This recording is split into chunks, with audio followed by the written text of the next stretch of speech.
My name's Yuval. I'm the Director for Ecosystem Engagement at Gen. We, as Jonathan said, we're taking this program that's worked really well in the US and expanding it globally, and we're really excited that you're here and thinking about how to impact your community. A few quick thoughts before we get started, and then I'll introduce you to the people who are really here to run the show, our experts. One is, don't just think about yourself if you want to do this or not. Think about if anyone in your community could do this. So you're probably a person who gets a lot of people coming to them and saying, how can I help? Maybe this is a project that they can take on in your community. The folks that are here from the US will share more about how it's done, but we're happy to share both this slide deck, this video, and then the playbook for how to make this a reality with you. And then they've already volunteered to help coach and mentor Startup Huddle chapter organizers around the world. So if all you do when you get home is say, hi, X, or hi, Mary, I was at GEC and I saw this, you said you were interested in getting involved, we think this would be interested, do you want to hop on a call with, this would be interesting for our community, do you want to hop on a call with someone from the US who's been doing this for years? If you just carried the baton back to the next person in your community, that's all we're asking for. If you're inspired and you want to host this on your own, that's great as well, and we'd love to have you. Just think about your whole community when you're thinking if this is possible. And some of you also have global networks or networks of many cities in your country, and so maybe which cities make the most sense to try this out in. So that's the first thing. The next thing is we have one entrepreneur today. So the way this session is going to go is we're going to tell you what Huddle is, why we do it, and why it's important, but then we're going to really do one piece of what Huddle looks like, so you get a chance to really see it, and then we'll, at the end, kind of talk a little bit about what we did so that you understand what's going on. And then after this, later in the afternoon, we're going to have a Q&A session where if you are interested in doing this program or passing it along to someone in your country, you can come and ask one-on-one questions with the mentors, the ambassadors that are here. Okay, so if you want to take notes while you're listening, you're more than welcome to do that. And then the next and last thing before I introduce the Huddle ambassadors is my email is at the end of this slide presentation, so you can take a picture of it or, of course, come up and ask me for it. And all of the Huddle ambassadors have that information as well. If you are interested, send me a note and just say, I'm interested. FYI, let's talk when we get back. And then we can really hop on a call and I can pass along the playbook and the information and get you started on registering a chapter in your city and country. So that would be the next step if this works out well for you. With that said, there's going to be tons of time for questions, and I would feel free to raise your hand at any point. The only reason these guys are here is to help you. So the only thing I would ask is while the presenter is talking, just to listen, and then after that they'll quickly ask if there's questions, and we'll move on. If you have a more personal question or an individual question, feel free to do that either at the session at 2 o'clock or over email, or find one of these guys, and they can find a time to meet up with you individually. So without further ado, raise your hand or stand up if you're a Huddle ambassador here, just so everyone gets a sense of who they are. There's a lot of them. You guys won't have a problem finding them. Thank you guys again so much for being here. We really appreciate it. We're going to get started. I think Cameron is going to kick it off for us. The really exciting thing about Cameron is he actually is the founder of 1 Million Cups. So he was the first person to have the idea to make this happen. It's happening in I think it's 171 cities across the US. And it's happening either on a weekly or a monthly basis. So it's a pretty cool impact that you made on the community. So thank you so much for making it happen, and tell us more about how it started. Thanks, Yuval. Thanks, Jonathan. And thank you all for coming. Super excited to be here to share with you what I think is probably the cheapest and yet most effective way to connect your entrepreneurial community, which is this little thing that we started in Kansas City about 6 years ago called 1 Million Cups. And I want to kind of start with the fact that we're going to talk about 1 Million Cups initially, and then we're going to switch to Startup Huddle. The idea is that Startup Huddle is the international version of 1 Million Cups, so don't get hung up on the name.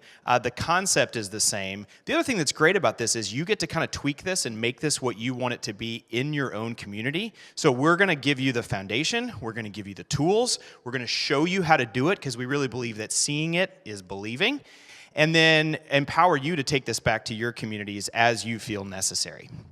So let's go all the way back to the history of 1 Million Cups. It's 2013. I have gotten a new role at the Kauffman Foundation in Kansas City, and my only job description was go and build the Kansas City entrepreneurial ecosystem. I had no idea what that meant. I had no idea what to do, but I was excited about it. And I had just brought on a young guy who was my intern. I'd hired him on full time. His name was Nate Olson. And so we're sitting there one day, and I said, hey, Nate, wouldn't it be important if we're going to build the startup ecosystem to know who the startups actually are in Kansas City? Yeah, probably. Well, how many can you name? He couldn't get off one hand. So, well, that's about the same that I know as well. So if we don't know who the entrepreneurs are in Kansas City, how in the world can we help them? How in the world can we connect them to resources, to programs, to funding, to co-founders, whatever it is that they're looking for? We had no idea what we were doing. So then we said, well, what if we just invited them in for coffee? Tell us what you're working on. We'll connect you to people that we know, and we'll see what happens. Total experiment.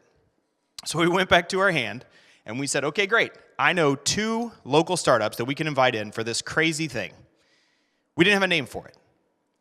About that time, we read a blog post by a guy that said that the way that you start a community of anything, whether it's people who like to ride bicycles or people who feel a certain way about a political issue or whatever it is, the way to build a community of anything is to have 1 million cups of coffee with that community.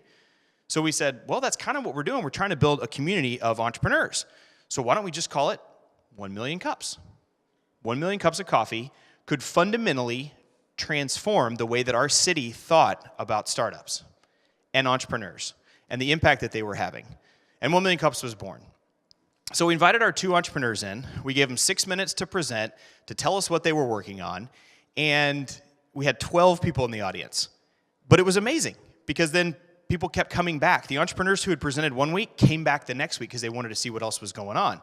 The entrepreneurs who were presenting in future weeks, as we got to know more startups, they would come in advance to see what was going on. And it just kind of slowly snowballed and grew from there. We did this very selfishly, just for ourselves, to know who the startups were. And it turned out we really fit a need. We really hit a market gap that we had no idea existed. And it started to really take off from there. Went to Iowa and expanded throughout the Midwest. And now it's in 160 cities, or whatever the number is. It's kind of constantly going up and down, depending, because it's an all-volunteer organization. So we never know the exact number. But the point was, if we didn't know who the entrepreneurs were in our communities, then we couldn't help them. And so 1 Million Cups was this great way to identify these entrepreneurs, have them tell us their story, and then we could find ways to help them and plug them into our community. So 1 Million Cups is a great way to have get feedback for startups, and you'll see what this looks like in a few minutes. It's a very friendly way for the community to engage and give that feedback to startups. It really filled a need in the local ecosystems that we didn't know existed. It was a gap, because people didn't know who the startups were. And so if we can bring them and give them a platform to tell us who they are, what they're working on, and how they're planning to take their idea to market, then it can really be transformative. One of the other magic things was this was a weekly event. And some cities do it monthly. We'll talk about that a little bit later. Some cities do it on a different basis. But I think the power was it was every Wednesday at 9 a.m. It became a predictable event that people would put on their calendars. So no matter what happened, they knew that Wednesday at 9 a.m. was going to be a 1 Million Cups. And they were going to hear 1, maybe 2 great entrepreneurship presentations on a Wednesday at 9 a.m. The other thing I always would tell people too is, you're talking to the mayor or a city council person or someone who has a really busy schedule, and they say, oh, I can't make it. So I say, okay, well, when is the next Wednesday at 9 a.m. that's available on your calendar? Oh, I'm really busy. That's not what I asked.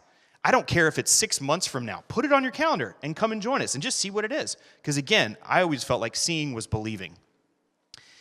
1 Million Cups also worked really well in large cities and small cities. But what we found over time was it actually worked really well in kind of the medium to smaller cities. And I'll be real honest, it hasn't worked everywhere. Houston was like the 4th or 5th city that launched. It's the 3rd biggest city in the United States, and it failed. There's still not a chapter in Houston. Silicon Valley, San Francisco, we don't have one there. And that's okay, because there is one in Antelope Valley, California. I have no idea where Antelope Valley, California is, but they've got a 1 Million Cups. It's kind of amazing. Other places, and you'll hear from some of the smaller cities from the reps here in a little bit, that has really taken off because there wasn't a connection point for local entrepreneurs in these cities. And when 1 million cups rolled into town, it became the gathering point for entrepreneurs in their cities. And that has had a transformative impact in their entrepreneurial communities, as we'll hear in a minute. We've already mentioned some of the numbers. And now, last year, Startup Huddle rolled out along the same idea and along the same concept. And we're here to kind of help you guys potentially launch this in your cities. And again, part of the magic of this is that it's by entrepreneurs and for entrepreneurs. And the beauty of that has been that it's an all-volunteer organization. There's 900 local entrepreneurial community organizers of 1 million cups in the United States.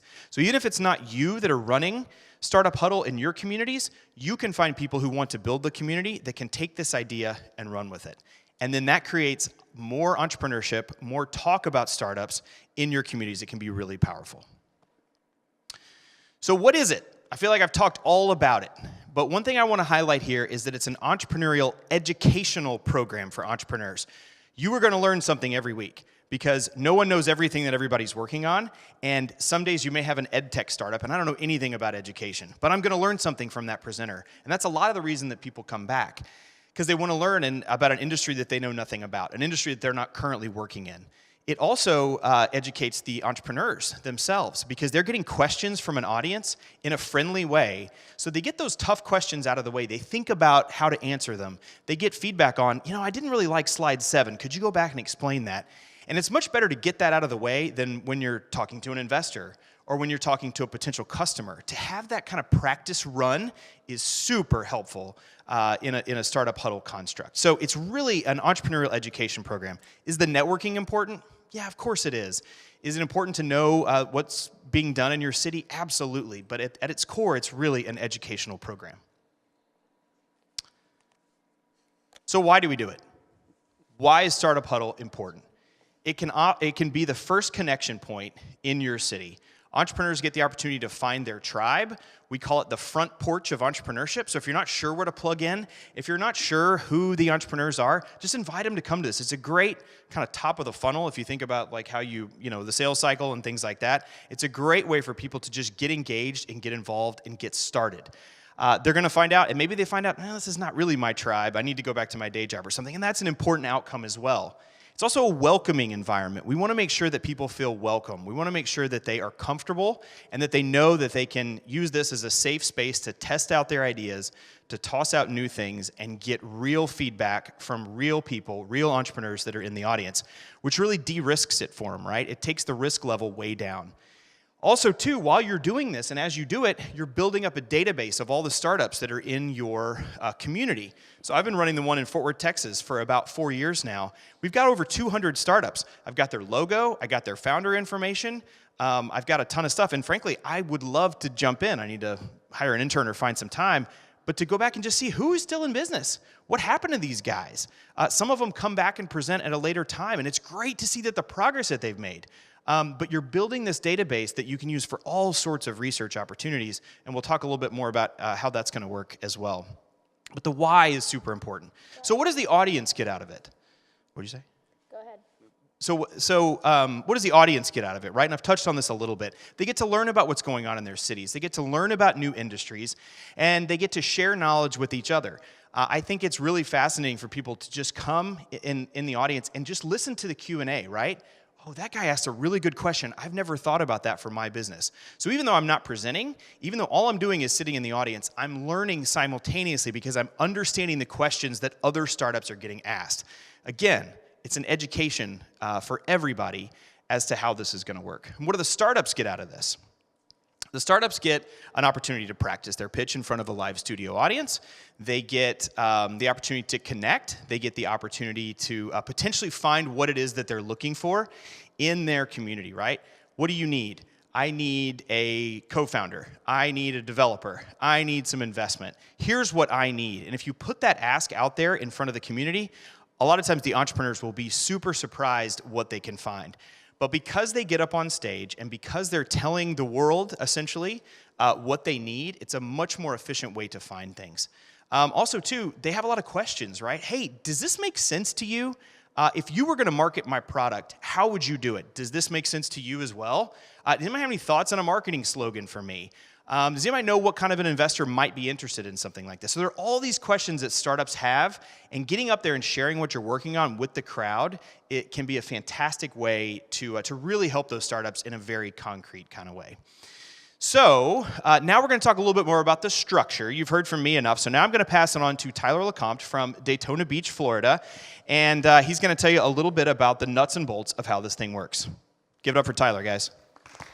Thank you, Cameron. Give it up for Cameron. That was excellent. He's a polished speaker. Thank you so much. As he said, my name is Tyler LeCompte. I am from one of the little 1 million cup towns. Daytona Beach, Florida does not rank amongst the highest in population, but we are very enthusiastic about our town, and we're very enthusiastic about turning it into something special. 1 million cups has been wonderful for us, and the reason that it's been wonderful is because it's very predictable. It's the same experience over and over and over every week. So our attendees know what to expect. Our presenters, if they happen to be going from city to city to city, have the ability to know exactly what presentation. They don't have to change it every time. Once they've got it down, they can keep going. So let's talk about that structure. The consistent format that we're looking for is basically every week, 1 to 2 early stage startups are going to come into town. They're going to present anywhere from 5 to 10 minutes. It changes with your geography. It changes with your town. Everybody's different, and we all know that. But what we're looking for is to give them 5 to 10 minutes to talk about their company. It's not a sales pitch, it's not a presentation, et cetera, in that term. It's more the story of you, the entrepreneur, and the story of your business. How to get started, what's gone right, what's gone wrong, what are you looking for in terms of help, what do you need, et cetera, so that the community can understand who you are, as well as connect with you and hopefully support you. After they complete their presentation, there's usually a question session for each presenter, allows them to basically receive some direct feedback from the entrepreneurs that are in the crowd. And really that's the true benefit for the presenters, I think, is that they get direct feedback immediately with very little commitment, very little, understanding. I mean, you're not doing a presentation, to try and raise money or capital or go through a round of funding, et cetera. What you're looking to do is to get honest feedback from people that understand where you are. Whereas I might be a brand new company, some of the individuals in the crowd might be experienced entrepreneurs. So they can share their hindsight and help me avoid mistakes. Whereas if I was an experienced entrepreneur and I'm sharing my successes and my experience, a younger, more company or startup that's looking to get some information, it can help them avoid some of those speed bumps. I mean, we've all had that where I wish I knew that earlier, kind of situation. So the question and answer session, I think, is the most value to the presenters themselves. You get feedback, you receive from the audience, as well as you get the engagement. As Cameron mentioned, in Daytona Beach, we actually encourage our presenters to return within 6 months to a year to kind of update us. We call it a refill. I mean, we're talking about coffee, people, so it's a refill. But that has really shown us what direct effect the 1 million cups experience has had on them. We've had presenters come back that have completely changed, they're completely pivoted their company based on some of the feedback that they've received in different cities as they were moving along. And that is really the most invaluable part. So now, Cameron mentioned this is a 100% volunteer organization. We've somehow managed to talk 900 people into giving us their time for free, and so there's got to be a why. So what we did as we were on our way here is we polled some of the ambassadors, et cetera, to ask them what is their reason why, and you'll see those on the screen there. But I think it's really a shared experience for all of us. I think we can agree that the reason we do it is because we see an opportunity to fill a gap in your community. As Cameron mentioned, in Daytona Beach, our ecosystem was a little siloed. Everybody was kind of doing their own thing, kind of broke up. And what we did is we used the opportunity to connect those silos through 1 Million Cups. We brought in individuals from each of our different resources. We asked them to kind of commit to this and use this to develop, exactly as Cameron said, a funnel. A first point of contact for any individual that's interested in the community and understanding how that can work, For me personally, it allowed me to get involved locally. I had been in town for 17, 18 years in my community. I had done all the traditional networking, your Chamber of Commerce, your industry associations, et cetera, and had not found a true connection to the business community besides my clients. And what I was looking for was actually one-on-one introductions, as well as the opportunity to see some influence be given on the town. And that's really what I've gotten out of 1 Million Cups. As you can see, some of the other ones, have had similar experiences in their communities, as well as they've developed their own networks. I have used the 1 Million Cups organization to actually expand my own network nationally in the United States, because I know immediately out of these 900 people that they are like-minded individuals, that I can reach out to them and say, how's your town? What's going right? What's going wrong?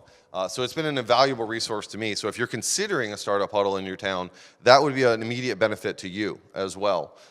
So that, I think, has been good, and we'll hear from some of the other individuals as they move along. And with that, we have, I think I am done. Doing the real deal. We're going to go for it. We're going to show you guys. Are you guys excited? Do you like what you hear so far? Can we get a round of applause? Yeah? Okay. All right. So without further ado, we've got Alana and Alana. Yeah, I said it right? Yeah, Lana, there it is. I was like, there it is. And Kim, and they're going to talk to you about that. So thank you, ladies. Thanks, Tyler. Hi, you guys. Thank you for being here. You got it. All right, what we're going to do, Kim and I will introduce ourselves as we go through this mock example. We're gonna do an actual startup huddle, and instead of operating it just like we normally would as organizers, we're going to break it down a little bit. So we'll talk about what we're doing as we do it. So you'll have kind of the live, and then you'll have us explain why we just did what we did. Okay, so this will be the only part that we will ask that you wait for questions until we open it up for questions, because if you remember the structure, it's the intro, which we'll do here in a second, and then a 6-minute presentation from an entrepreneur who we will that will be part of the program, and then we'll do question and answers in that 20 minutes after. So we will go ahead and get started. So I'm Kim Lane. I'm the regional representative for 1 Million Cups in the U.S., but I'm here as a Startup Huddle ambassador. And my name is Lana Zumbrin, and I am based in Fort Myers, Florida, and we're a lot of different entrepreneurial ecosystem building pieces. One of the things that I love to do is help organizations that work with entrepreneurs build culture for successful communities of founders, and this program, Startup Huddle, fits perfectly within that. So at a typical startup huddle, you'd be drinking coffee right now, and or eating food. So it's a really good place to network. Normally 10 minutes or so at the beginning of networking, and then you come in. And again, this is an opportunity for you to not be talked at, but to sort of reduce barriers to entry for entrepreneurs and for people who want to become entrepreneurs. So this is a great first place to come for an entrepreneur. And the reason for the name change, it's called 1 Million Cups in the U.S. because we're a very coffee culture. So think about with your Startup Huddle chapter, what's the thing in your region or in your city or in your country that would really have that same kind of effect that drinking coffee and getting together for coffee has on the Americans. So if it needs to be tea, or if it needs to be some special regional food that's typically served at whatever time of day that you have your Startup Huddle, you want that to be very consistent, and you would want to find a sponsor to host that every week. Or if your organization has the funds to put on the organization, like Cameron said, it's a very low-cost event, but there are a couple critical pieces like location of the event that you want to have. If there's a cost to the venue, you want that to be covered by your sponsors, and if there's the cost for the food, you want that to be covered by the sponsor, and have it be, again, very consistent. Consistency is key. All right, so we can go ahead and get started. Are you guys excited? Yes, get excited, because it's fun. Even if you're not going to do this in your community, it's so empowering to hear someone tell their story. So that's the point of this. It's not a pitch. It's a time to hear the challenges that people have overcome and how they became an entrepreneur like they are now. So we're going to go ahead and bring up Alan. So Alan is super awesome. He is the founder of Heartstrings. You can come on up, Alan. And he's a perfect example of someone who is just, to me, I just get so energized talking to people like you. So immigrated to Sweden from Iran. He was named in Forbes 30 Under 30 last year with his brother in 3 different categories and won the Gen Starters Award this week. So please listen to his story. Think about what you want to ask at the end. There's like 15 minutes of Q&A. That's part of it. It's the educational platform. So again, you're going to hear his story and then you get to ask him about his story. It's really, really powerful. So think about what you want to ask. We encourage you guys to be social throughout this and kind of talk about what you're learning. Tweet about Alan and his company. The GEC hashtag is hashtag GEC18IST, and your Twitter is at Hippogriff AB. So we're going to get it started. Let's welcome Alan. Welcome. Thank you so much. Well, hello everybody from my side. I'm humbled to be part of this session and would like to thank Jen for inviting me. I would like to start by giving you a little bit of background on basically why I'm here today. Every day when we wake up, we have a choice. We can focus on what's right with our lives, or we can focus on what's wrong with our lives. I believe focusing on what's right with our lives rather than focusing on what's wrong with our lives is the best way to fix what's wrong with our lives. Moreover, focusing on what's right with the world is the best way to fix what's wrong with the world. For me, everything started from a tragedy a few years ago. Imagine that you're at a birthday party where everyone is happy and celebrating a person's anniversary of existence. All of a sudden, one person, a beloved human being, falls down and passes away. Imagine how tragic it can be. The party turns to a funeral. And that was the starting point of my journey. My grandmother got a heart attack at my cousin's birthday and suddenly died. But she didn't have any signs or symptoms and died just in a moment. That accident changed my worldview and created a big question mark. I was wondering why there was no way to detect her disease in an earlier phase, and what if we could save her life? So that was the ignition to start developing our innovation, which is called Heartstrings, a life-saving tool that uses artificial intelligence to detect heart disease before it gets late. Looking at the statistics, heart disease is #1 killer all around the world. In fact, every 2 seconds, a person dies from heart disease. But the problem is not the disease itself. It's the late detection of the disease that kills most of the people.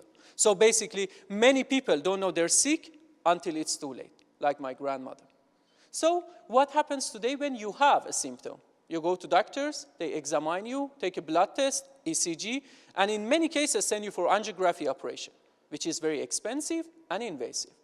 But it turns out that in many cases, angiography is not necessary. This unnecessary operation translates to 100 billion euros in additional cost each year. And basically, that's enough to cover the total budget of Sweden this year. So, on the other hand, a lot of data is generated before angiography. We believe that we could utilize the existing data and turn it into a valuable insight. If you just think about it, a huge amount of data is generated every single day in any sector.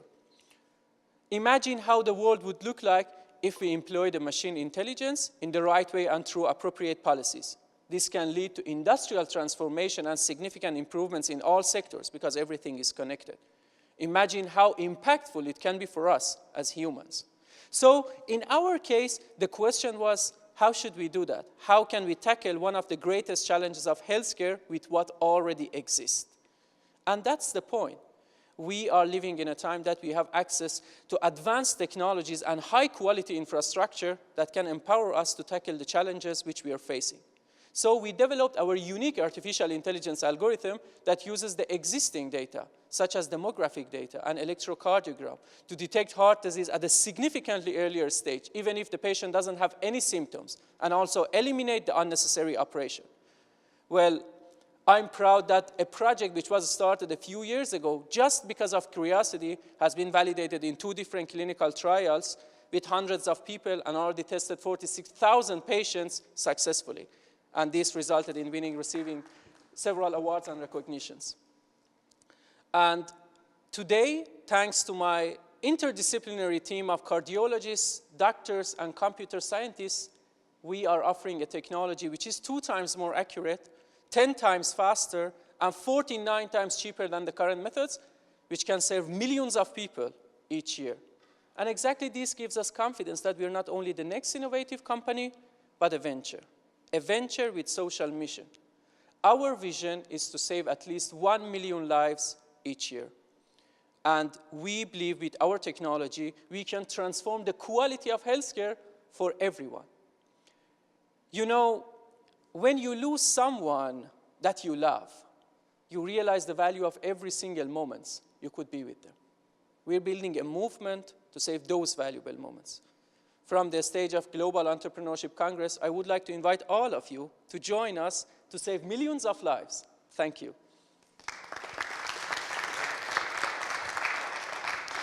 Great. So at this point, we'll open it up to questions. What questions do you have? And please say your name and where you're from.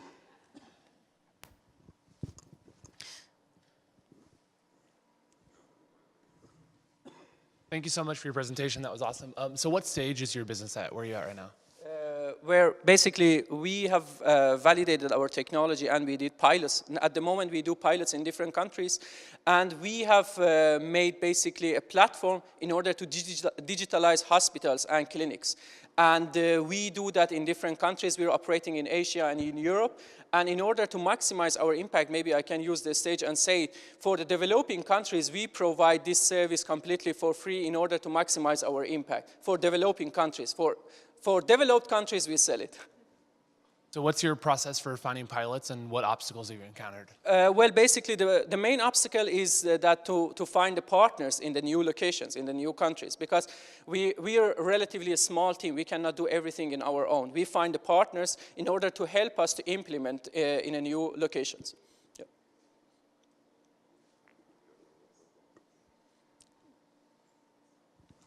Thank you. I'm Johanna and I'm from Namibia. Namibia is situated in the southwestern point of Africa. We had a young man who did a similar app, but it was for pregnant women to keep their schedules intact and so on. And with my assistance, we could not even get government to be interested in this. And what you're doing is great. So I would like to know from you, how many governments have you persuaded to take this on board in their healthcare systems? Because I think the more people you want to reach, it's through governments. And I think governments can pay for this. Well, at the moment, the only government which we could take on board is Sweden, because we're based in Sweden. And in Asia, we're working also in a new location we do pilots basically that we have the proof of concept in each location. Because each government or each authority, they want a proof of concept in their home country or home city, I don't know. So the strategy is that we do a pilot in the new location so the government can see the proof of concept and how much money can be saved and how many lives will be saved. So this is the way that we do that. And for regarding the numbers, it's just Sweden at the moment.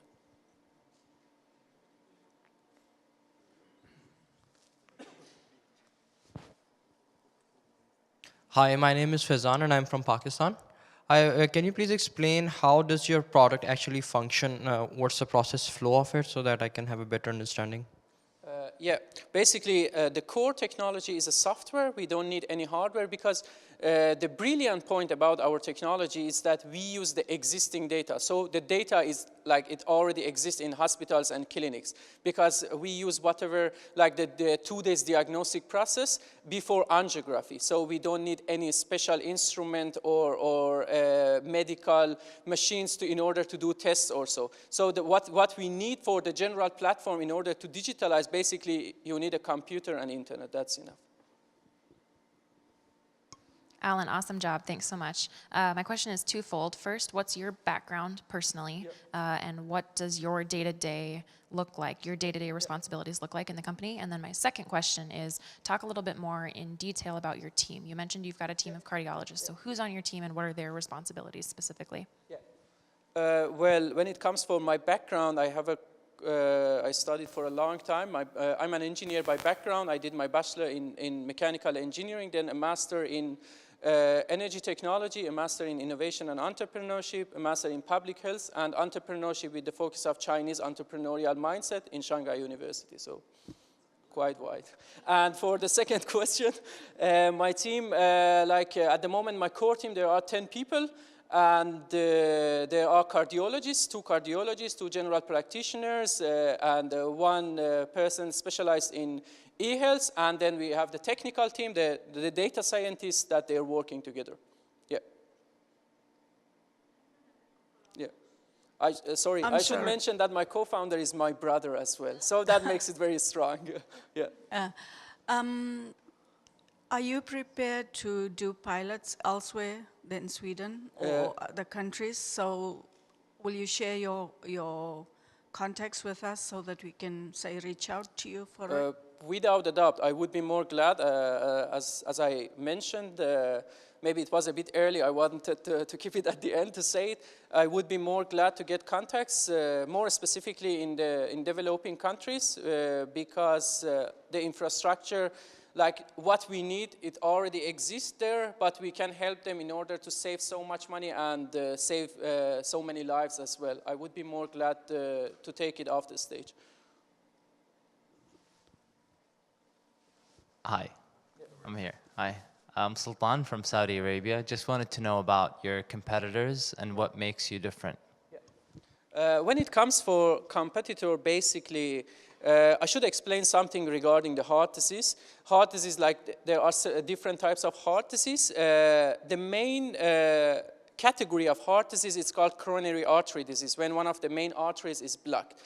There are a lot of companies that they are working in arrhythmia detection. Arrhythmia is a very, very small portion of heart disease. But when it comes for coronary artery disease, which is the main category of heart disease, there is only one company who is active in the world. The rest of the companies, they just mention and claim that heart disease, but it's arrhythmia detection. And arrhythmia detection, actually, you can find the algorithm in GitHub for free. But when it comes for the coronary artery disease, there is only one company, which is a US-based company, but they're using the different technology. They use a gene-based blood expression, but they have several complications. It takes 72 hours to get the result, and you cannot use it for basically for all the patients. For example, the people with diabetes, it's not possible to use it. And on the other hand, when it comes for the cost, we are offering at more than 50 times cheaper. Like their cost is more than about $1,300 US, but we offer it in developing countries. We can even charge as low as $1 because we have a SaaS business model. When it comes for the business model, I'm not here to talk about business model, but yeah.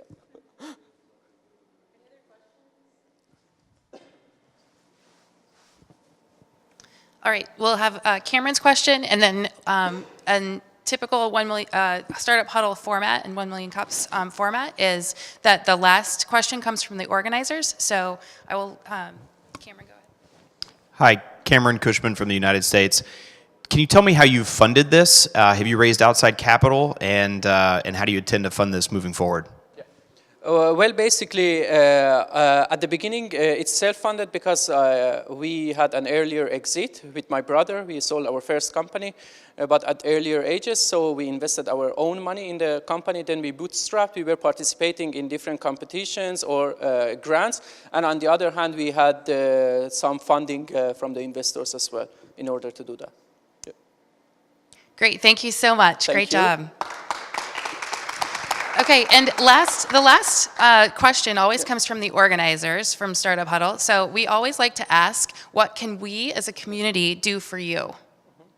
Well, as I explained it, we want to, we have developed a complete platform in order to digitalize hospitals with several features that the heartstrings is just one of the features in the platform. So we would be more glad to know if you have any network that open up doors in new locations, in new countries, more specifically in developing countries. I would be more glad to take it. Yeah. Great, thanks. One more round of applause. Thank you so much. All right, so thank you guys for coming to Startup Huddle. So typically we would be announcing the next week's or next month's presenter. Thank you so much to Alan for sharing your story. It is not easy to share your story, but like as you can tell, it's really impactful. So if you got something out of this, like we said earlier, we do encourage you to think about replicating it in your hometown.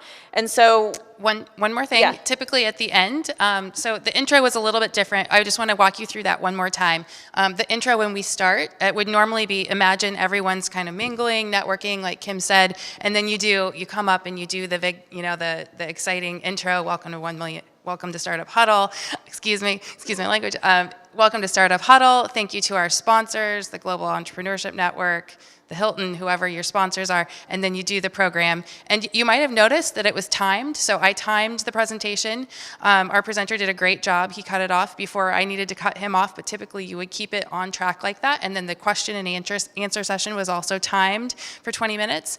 And then at this point, like Kim said, we would do community announcements. So you use this platform as a place where you, again, pass around the microphone and you let people say, hey, this is happening within our startup ecosystem. Come to this event on Friday, put this on your calendar next month, that type of thing. So it serves as a really a consistent place for people also to become informed about what's going on in your startup ecosystem.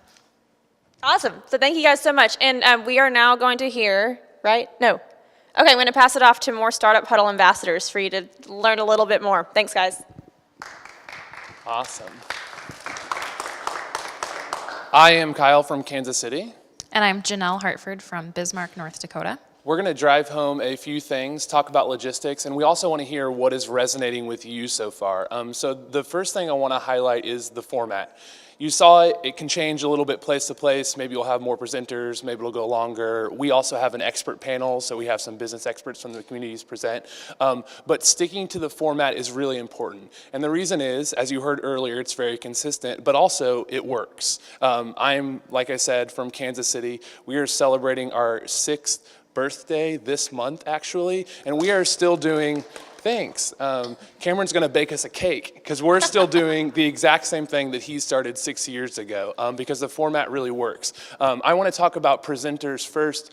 One thing I want to say is we've heard a couple tech examples. This is actually a tech example from Kansas City as well. This company is called Blitab. They moved to Kansas City from Brussels. They've created an iPad that reads Braille. It's super cool, but it's not just tech. Our rules for Kansas City, and this is going to be a little bit different place to place, we present companies that are under 5 years, and then they hit at least one of these 3 things. They have a disruptive business model, they are ready to scale, or they are new and noteworthy in the Kansas City marketplace.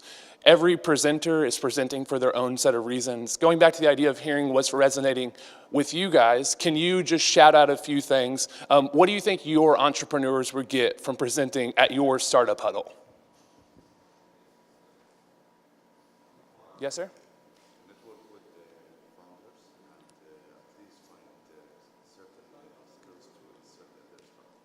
Excellent. Yeah, so he said networking with other founders and finding skills to insert in their startups, team members, I'm assuming. So I reached out to some of the 1 Million Cups alumni in Kansas City, and one of them said they found their CTO after a presentation. So I think that's exactly right. Yes, sir?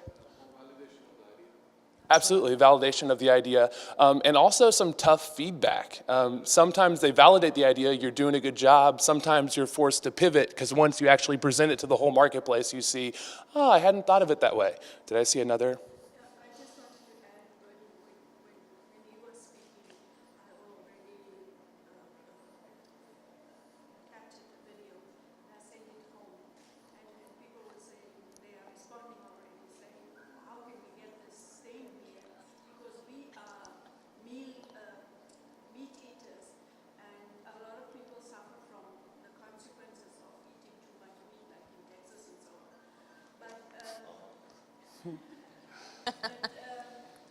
I was saying to myself, when you concluded now the other day,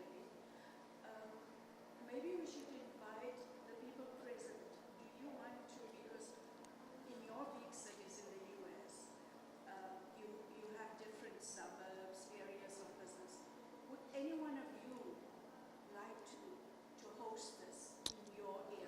Awesome, awesome. I love where this is headed.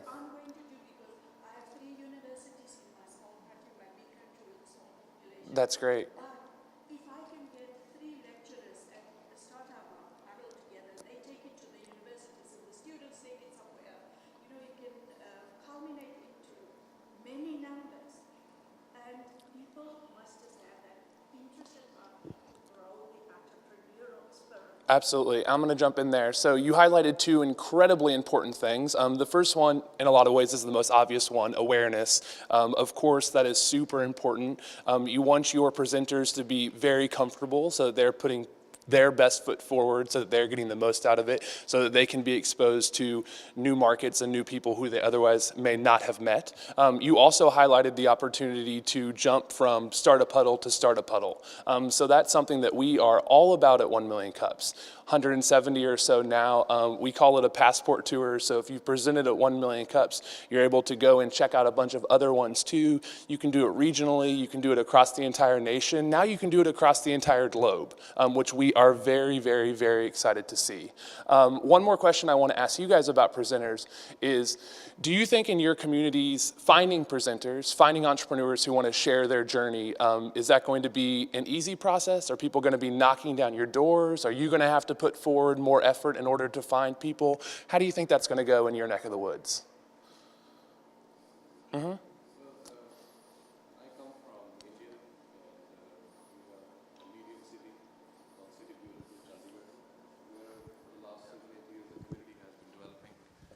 The community has been developing, and so we don't get that 100% success when we do an event of the audience, coming in the kind of expected numbers.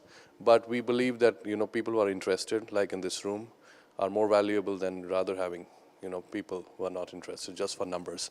So we are almost ready with 550 events in 7.5 years in our region.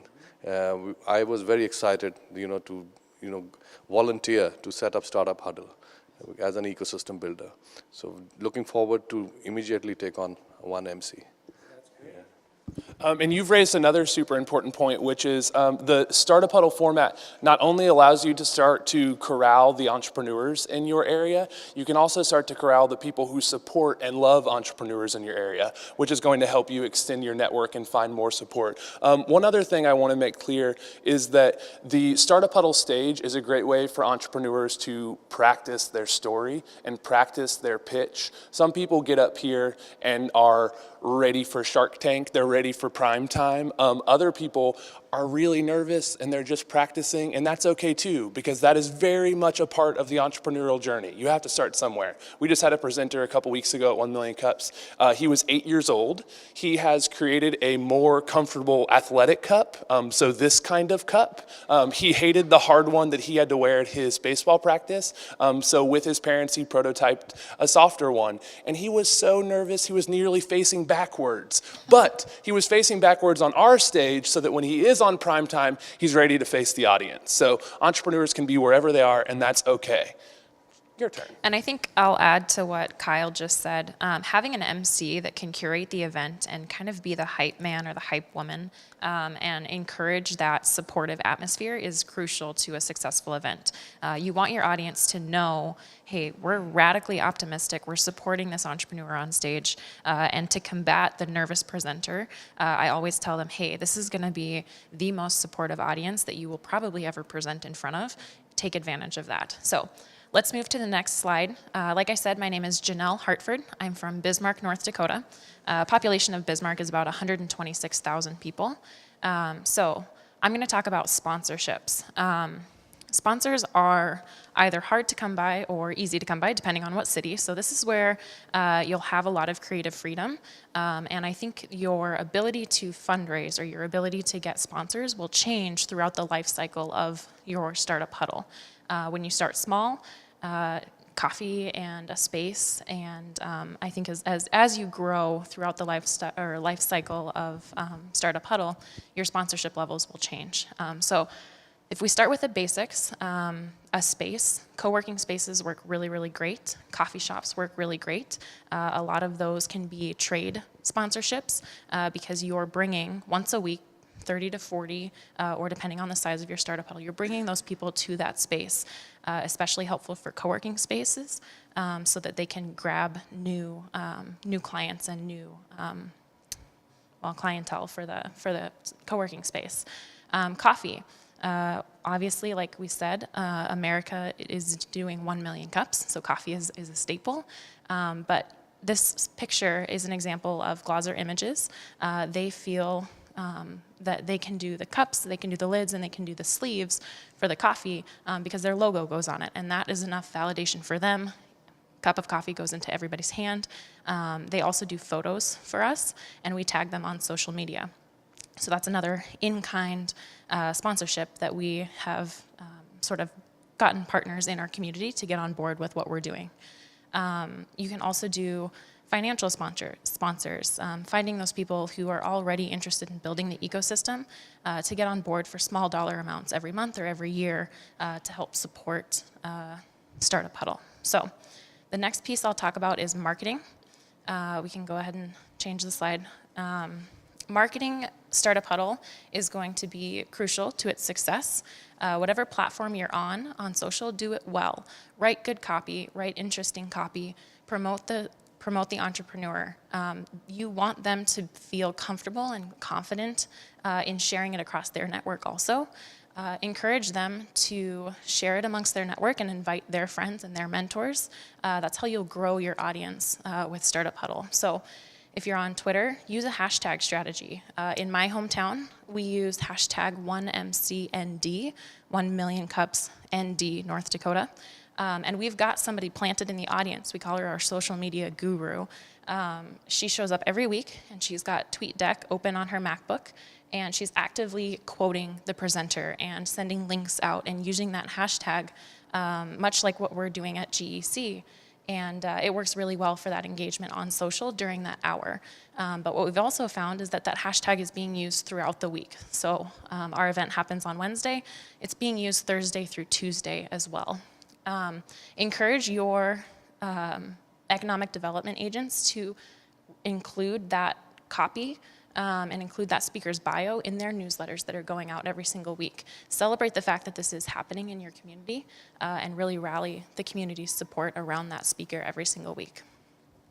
We'll talk about organizers next. You heard earlier why we are organizers. I'll talk about this picture in a second. Before we do, another cool thing about organizing a startup huddle is it's an organic way to find the natural-born ecosystem builders in your area. If you're able to successfully coordinate and keep it going and sustain your startup huddle and the team you bring together, those people are going to prove very useful down the road of helping your ecosystem thrive as well. This picture is many of our 1 Million Cups organizers. It's also a much larger group. These are some community partners who we brought together just this February in Kansas City to help us celebrate Black History Month at 1 Million Cups by featuring all Black founders, which was a really great event. It highlights another important aspect of Startup Huddle, which it allows you to role model to your community the inclusive community that you want to build. So we were super excited to feature the Black community of Kansas City on our stage. You probably have communities within your city or region that you would like to invite into your startup community as well. This is a great opportunity to do it because you get to highlight their stories, share their success, be a part of their entrepreneurial journey, which makes these organic relationships form. Let me hear from you some things. As you're thinking about the Startup Huddle that you're going to start when you get home, why are you excited to be a Startup Huddle organizer? Well, thank you. I just wanted to share two examples, two studies, what happened with our incubator. So I belong to Chitkara International University. We got two universities with 11,000 students, but what I look after is the entrepreneurial development. We have an incubator in the heart of the city, which has 52 startups, and 2 years back we had 7. One gentleman, just out of his college, walked into our incubator to redesign the incubator. We wanted to do a wall and wanted him to write with nail art, screw art, Startup Hub. While he was doing that, we put a question, where do you operate from? He said, I got a studio at home. And I said, why don't you think about coming into the market? I will give you the premium space, 6 months for free. And he came back to us after a week and today, in just almost 2 years, he's got a community of 11 artists, got one of the best art studio in our incubator. And now every month he conducts a artist meet at our incubator. So the art got its business shape, and they put up an e-commerce thing. The other one was a girl who came to see space, got a desk from us, but she took a desk and got married after 2-3 months. She was from Mumbai, and eventually we found out that she was one of the editors in Life of Pi movie. And so that's what community does, because we believe in holistic development. We've got 11 co-working spaces in the region, and we try and call them for events. So we're very excited, and this is why, because the beauty of building the community is why we are interested to have Startup Huddle at our place. That's awesome. You raise a very important point, which is when you have people in your community who are thinking about your community on an ecosystem level, you can start to identify those gaps and find the people who are best suited to fill them and to create awesome things. Flowers will bloom that you didn't even know were going to come. One last thing I want to share is I know when I visit your country, the first place I'm going to go to is your Startup Huddle, because that's going to allow me in 1 hour to see a snapshot of what's going on in your community. And this is great. We hosted a delegation at 1 Million Cups just a couple weeks ago from Belarus. They got to see what the Kansas City entrepreneurial ecosystem was all about. We, as organizers, we cannot wait to visit your countries to see what's going on in your entrepreneurial ecosystem. Let's actually get a taste of that now and hear firsthand from Ekaterina, who is hosting Startup Huddle in Russia. Hello everyone, and thanks a lot. Like, I have been waiting for this moment long because I was cold, so I was thinking when I'm on the stage I can move a little bit. So finally I'm here. Thanks a lot for coming. I come, and it's a big privilege to be here now with like founding fathers and organizing sisters, brothers. So it's a big joy to join this family. So again, I'm Ekaterina Weinberg. We are based in Moscow. My company is Center for Entrepreneurship. We have been with GAN for 10 years now. We've been doing many programs. And last year, we introduced a new one, which is called Startup Huddle. So we launched the first one in May in Moscow. And we saw that, and by this pilot, we saw that it has the potential to grow. And then because we are operating now in 12 Russian cities, we decided why not we go to the regions and show them the program, introduce the program, and see what the feedback will be, and then they can feel themselves whether they want or not. And surprisingly, from like the first huddle we did in every city, not we, but our partners who liked the program and started doing, they really fell in love with the format, and now they are doing the program in 9 Russian cities. And for now, we have over we already had we have over 50 presenters and more than 700 people participated in the program.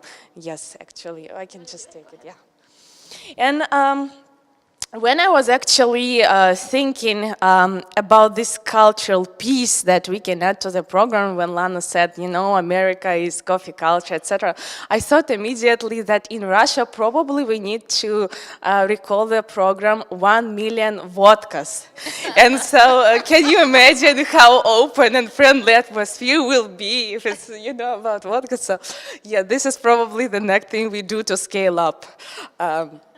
But speaking seriously, we have a couple of secrets how we made the program developing so well in all the cities. And the first one is that we established collaboration between Startup Huddle and our another program which is called Scale Up, and which there were and still going lots of sessions about scaling up and all this movement around established by Daniel Eisenberg. So the idea of this collaboration is that sometimes it's very difficult to start things from scratch in the city, especially when the in entrepreneurship environment is just emerging, it's not there, so you have to make people believe in what you are doing. So we decided why not we take this Scale Up program and announced during Scale Up to Scale Up participants that there is Huddle, and because Scale Up is also for entrepreneurs, so there is Startup Huddle program, and if you want you can come and tell your story, and then you'll hear the good feedback from the audience. And it really, really worked out. And actually, besides establishing this just nice bridge between the programs, it has 3 certain points. So it reinforces both values of 2 programs. So people who come to Scale Up, they can go to Huddle, and people who come to Huddle, they can go to Scale Up. So it just supports, the programs support each other. And also you enable the constant flow of presenters. So just because, you know, it's live, everything can happen sometime, and it's not good if you are doing an event and there are no presenters, or someone, you know, someone just can't show up. So this program, this collaboration between programs, in your case it can be another program, not necessarily Scale Up, just any other program with entrepreneurs. You can have some backup presenters as well that can come and present, and that just makes you feel sure that everything will be fine and in place.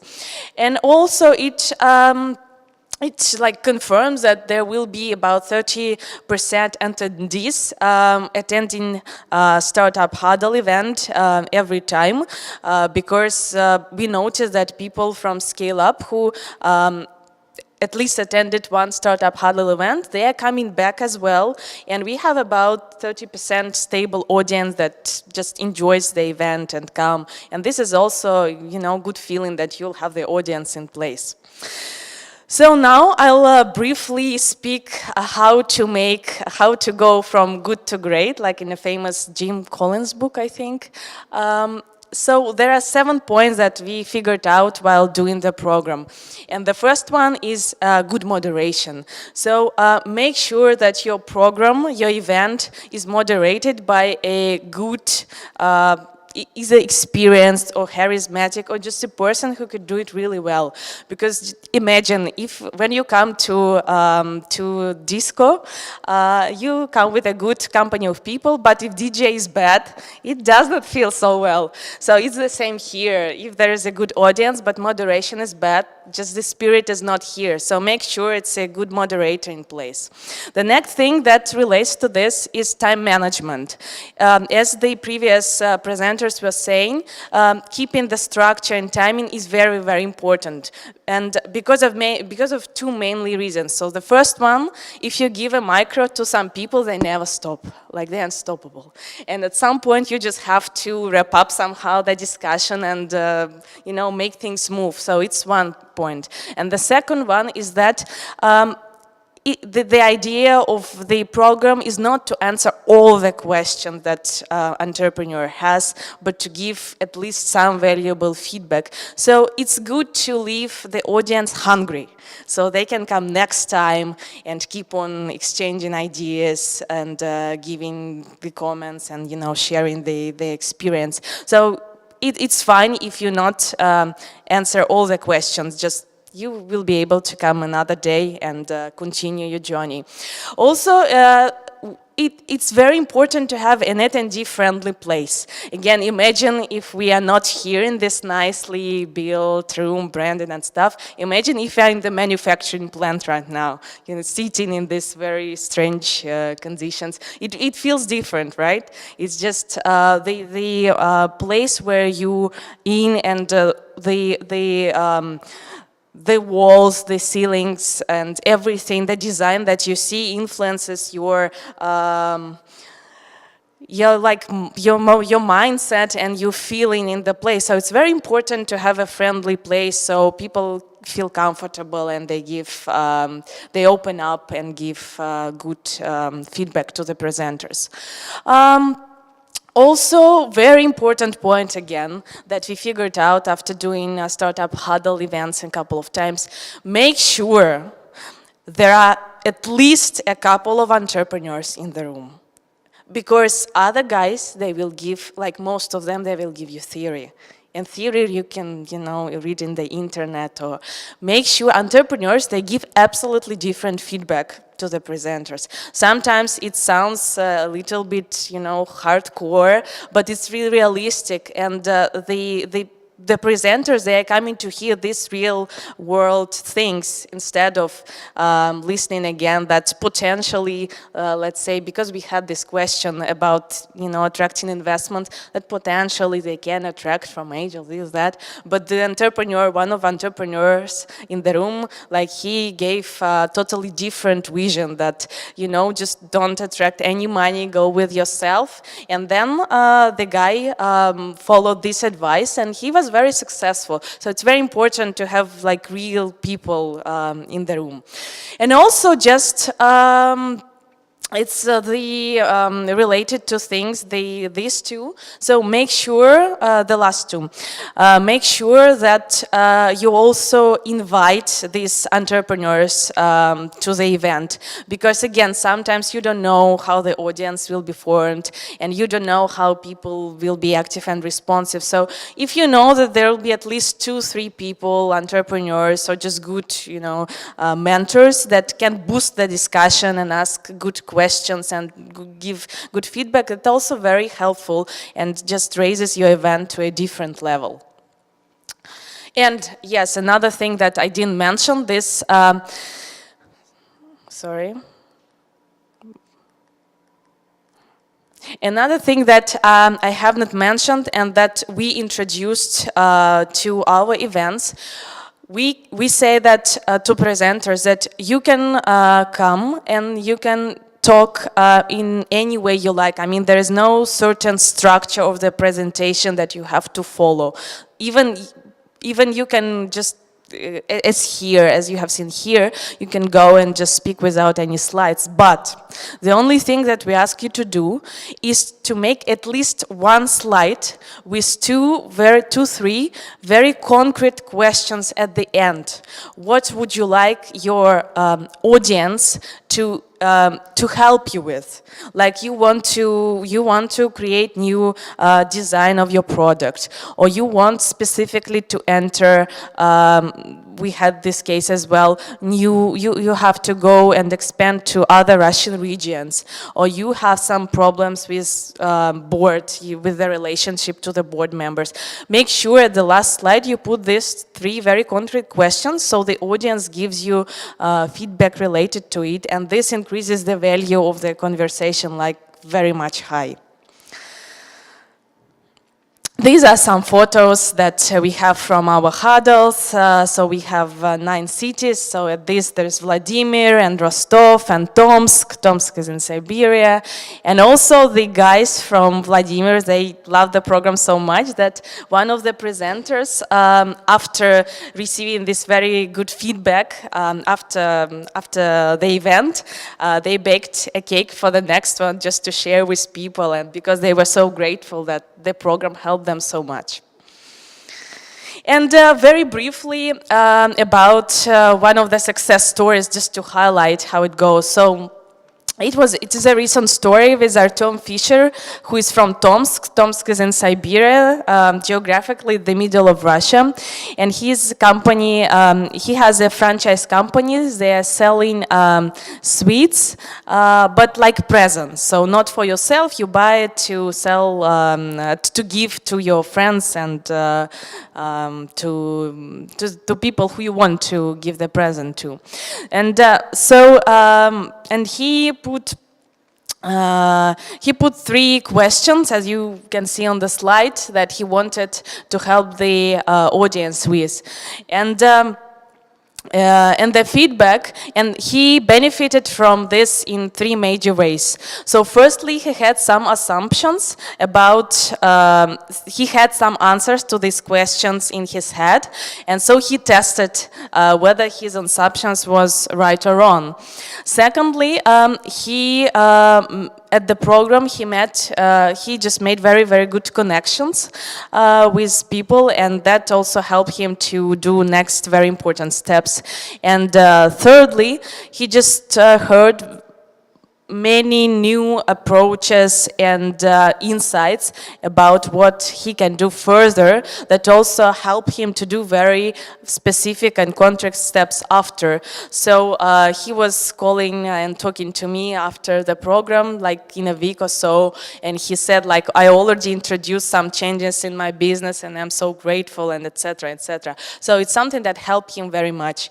And actually, while speaking about this all, I just reminded a couple of other things I have not mentioned, but that are very, very important. We also changed a little bit the structure of the program in terms of networking. So instead of having this open networking before the program, we introduced structured networking. So depending on how many people are in the audience, basically we have two models. The first one is if you have 10, 15 people in the audience, you do it in a one way. And if you have more than 15 actually, and up to 50, because 50 was one of the biggest numbers of people attended, you are doing networking in another way. And it helps a lot, because when people come, they meet each other, they know each other, already know something about each other, and that happens before the presenters presenting. When the presenters open up the time for the questions, the audience feels much more comfortable to give their feedback, because people already know each other, they know a couple of things about each other, and they just feel more relaxed. So this is also a very important thing to note. And so far, I think I shared with you most of the insight that we have. I'll be happy to give you more details after, when we have this next session. And my last comment, hopefully it will sound appropriate, will be, if you noticed, here we have how many, 7, 8 Americans speaking, and I'm from Russia, and it sounds like all of these two polar worlds with America and Russia, which is responding to each other. So make sure you also do this program, you know, involved in this international relationship between us, and we are building global world when everyone is doing the programs. Thank you. That was an awesome way to end. I think it's definitely true that communities, even, it's crazy to think about the US and Russia, but even in your community, the people who might be in one neighborhood or another, or might be in one organization or another, I don't know about you, but I know for me in Philadelphia, there was always some friction between some organization and another. I think 1 Million Cups is a way to bring everyone together, and it's an opportunity you can give people to get involved in something that's very like at the ground level. So I think it's exciting. You know, we can talk about the global relationships, but you're going to be working in your own city too. What are the relationships you can bridge by bringing this organization, this new idea to town? Maybe it's a partnership between two organizations that you haven't really figured out how they can work together, but this might be your solution, or a sponsor. You didn't know exactly how to get them involved, but this might be the opportunity. So just a thought. The last point I'm going to make is just that everyone should join us. If you have any other questions, you're welcome to stay back and ask now. But at 2 to 2:50, we're going to, at workshop 3, we're going to be answering questions.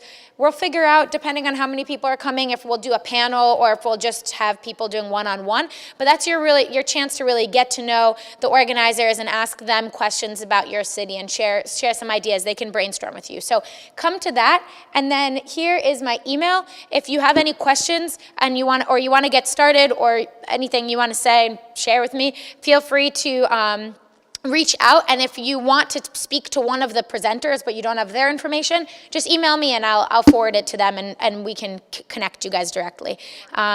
Mark has one more thing to say. Sorry, I can't make the late session, so I wanted to ask one question. You guys might have covered it earlier, so I apologize if so, but for any of the ambassadors who are with us today, first of all, thank you guys for those coming here. This is awesome. Second question is density, or second comment / question is density. So Bismarck, I think you mentioned 150,000. Kansas City is probably in the neighborhood of about 1 million population. What's the secret recipe as far as communities and how close I can take that one. So it's a really good question, and I think in the early days of 1 Million Cups, there was a concern that if you put too many cities together, then they would pull from each other, and each city would be weaker. And I think that's very true, particularly when you start out. However, I live in the Dallas-Fort Worth area. It's the fourth largest media market in the United States. It's a lot of separate cities, but it's a huge area. My guess is, so we currently have one in Fort Worth and Dallas. Fort Worth's on the west side, Dallas on the east side, and then Frisco, which is north of Dallas, where Jerry Jones built the Star, the new Dallas Cowboys practice facility. Anyway, it's a big deal. It's growing like crazy. But there are, I think that the Metroplex, as we call it, this whole area, the Dallas-Fort Worth area, could probably end up hosting 7 or 8 1 Million Cups in that area. So for a city like Moscow or some of these big cities like Istanbul that have millions, tens of millions of people, I think you could probably do them. You could probably do a bunch in these bigger cities. In the smaller cities, it just kind of depends. Like we said earlier, it can sometimes be kind of the one thing that connects your entrepreneurial community, and that's fantastic. So I don't think that there's any one city that's too big, any one city that's too small necessarily. I think you have to figure out what's going to work for your community. In our area, it's been very difficult for people to drive. So in the Dallas-Fort Worth area, I live about an hour and a half of a drive from Frisco. So I, as an entrepreneur, am never going to go up there for 1 Million Cups. But I would go to the one in Fort Worth that's 10 minutes from my house. So that, I think, is the real power, too. And also, networking with people in Frisco is important, but it's probably more important for me to network with the people that I live close to, that my kids go to school with, that I'm going to see on a daily basis. One other thing, too, that we kind of touched on is entrepreneurs can use 1 Million Cups as their go-to-market strategy. So after an entrepreneur finishes presenting, I always go up to them afterwards and I say, hey, there's one in Dallas, there's one in Frisco, and I start listing all the cities within about a 2 to 3 hour drive that they could go and present. Because if you're trying to find new customers, if you're trying to grow your app or your idea or whatever it is, it doesn't work for all startups in all industries, but 1 Million Cups or Startup Huddle can be a great way to take your product to the market. Because every time you go to a new city, there's an audience of 30, 40, 100 people that will be there to hear your presentation. So the density does kind of help in that construct as well, where I can take my idea and take it to multiple places. Lana, did you have something else? Yeah, I would just add that keep in mind that Startup Huddle is about filling a gap. So if you look at the larger ecosystem and say, hey, is there already a program that's fulfilling the community building need and the educational need for these entrepreneurs, then you probably don't need a Startup Huddle or a 1 Million Cups in that city, right? So just big picture, are those two purposes really already being served? If not, then that's a perfect location for Startup Huddle. Awesome. Was it clear that, I'm not sure that we made it super clear that Startup Huddle happens Wednesday mornings at, do you guys do 8 or 9? 9? Whoa. Okay, 9 to 10. So people are doing this weekly from 9 to 10 o'clock, it's an hour, but in some other cities, they're starting with it monthly, and that's okay too. Just whatever you do, I think when we talked about this as a group, and we said, should we tell them they should do it monthly? Should we tell them they should do it weekly? It doesn't matter. It's what you want it to be. What matters is the following things, that it happens consistently. I think you guys mentioned that a few times. So if you're going to do it monthly, do it every month. Don't do it sometimes. If you're doing it weekly, do it every week. If it's not working weekly, figure out, is it bi-weekly? But just make it, I think predictability was one of the biggest takeaways that I was hearing.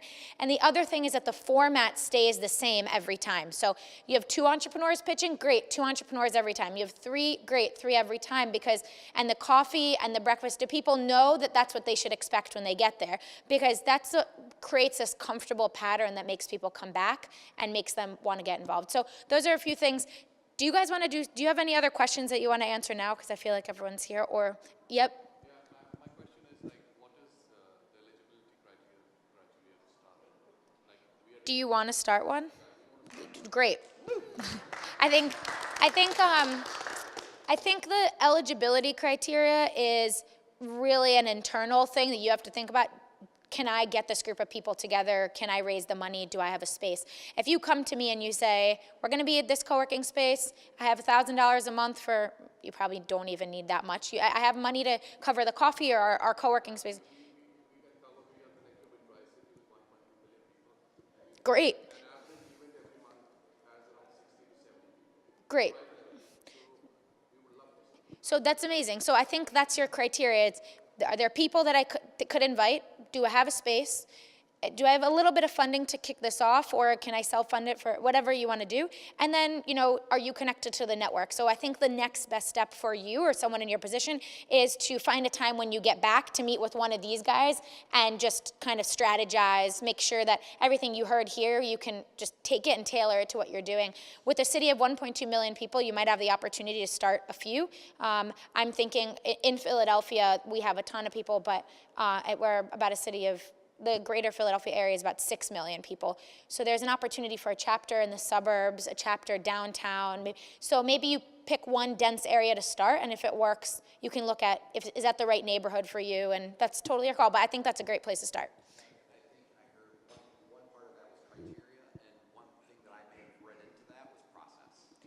Yes.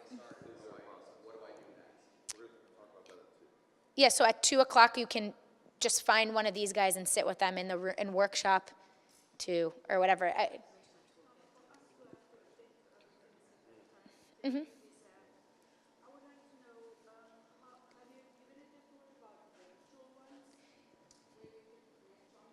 No, but that's a great idea, and we will. So I think that's you said you said a very big country with not a lot of people. What we can do is connect you to some of the rural cities that are doing the work, and maybe I'm sure you guys know.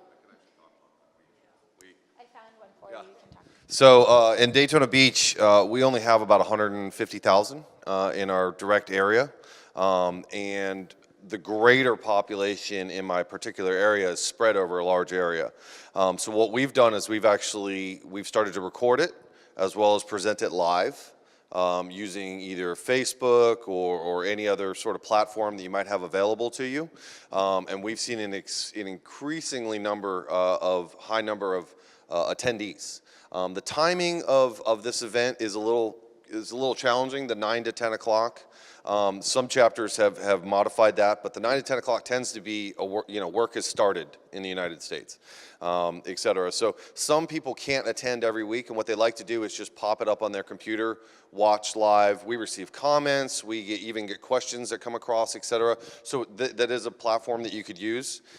In terms of a purely virtual one, we haven't been able to pull that off yet, as far as I know, across the ecosystem of Million Cups. I don't think it's something that, because there are certain things that you want to get from your own area, and there's certain things that you might want to get from your own particular industry, et cetera. So you might want to watch a Kansas City because they're covering a particular topic, or you might want to check out a Dallas Fort Worth for whatever they do. Et cetera. So, I'm just kidding. But yeah, you could use that sort of platforms to broadcast it, and then that would probably work for you. Okay? You got one too? Well, I'm just gonna say there is a benefit to like sitting next to someone and shaking someone's hand. So if it's not feasible, maybe to do it so frequently, maybe try to do monthly or every other month. Or I don't know exactly what your situation is, but it is good to sit next to someone and hear someone face to face. So maybe you do some virtual and some in person or something like that.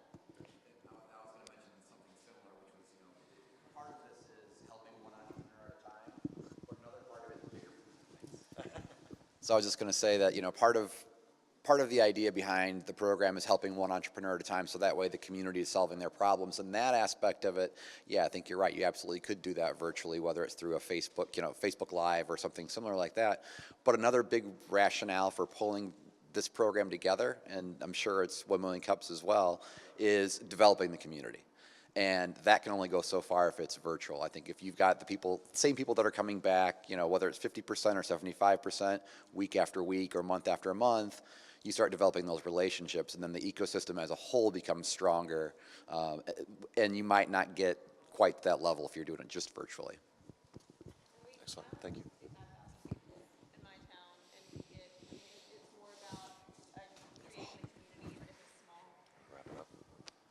Any other questions?